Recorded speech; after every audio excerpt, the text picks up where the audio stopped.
Hello guys, itong niluluto na to ay dapat fried butter chicken, pero sa mga kapos dyan o kaya walang hindi makalabas dahil umuulan, kapag tinatamad kayong lumabas, ito ang pwedeng remedy lang. Swak lang naman sa budget, butter na lang nilagay ko, tapos yan crispy fry para sa butter chicken ko.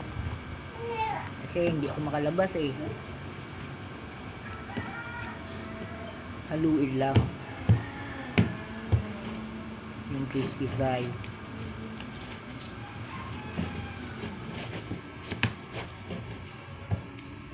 Pause mo na. Tsaka yan, nakapagpainit na pala ako ng mantika. Mantika ay napakaano lang naman kasi ng lutuan ko. Kalan lang, hindi naman natin kailangan ng mga magagarbong lutuan para makapagluto ng masarap na ulam.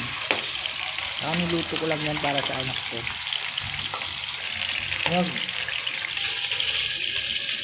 Yung off ko, sana kapagluto ako ng mas marami pa para may kain ko sa anak ko, or kung anong gusto niya lulutuin ko.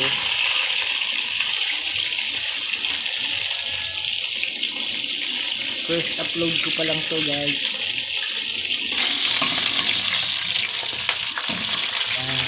Golden brown na siya. Medyo nasunog na ng konti, pero dapat golden brown. Yung magkaiba yung lutuan ko sa trabaho at saka dyan.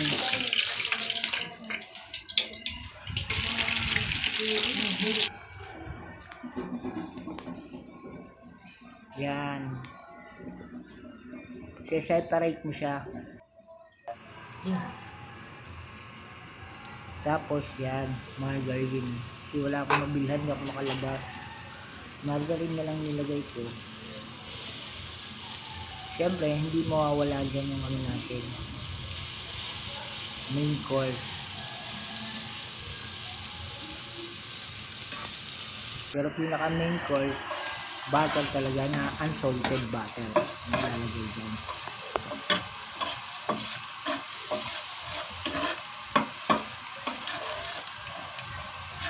Saka bawang, mix na bawang lang.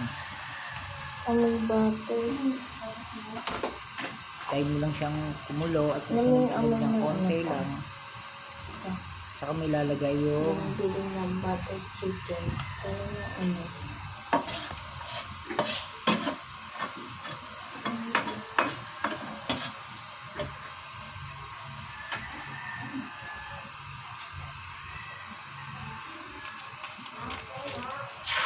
UFC. Nilalagay yan.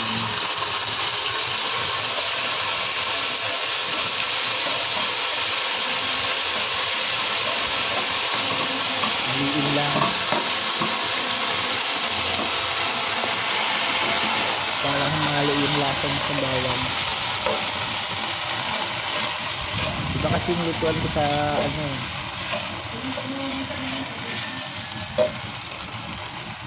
tutuhuin mo lang yung apoy doon, pwede nang maglulow ka agad siya.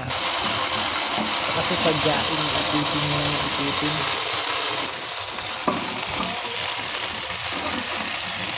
Ayan, natin nihahalo yung pinakibigyan natin. Yun lang, ganyan lang kasimple.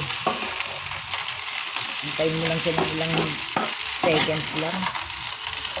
So luto na yung fried chicken natin. So next video natin ulit.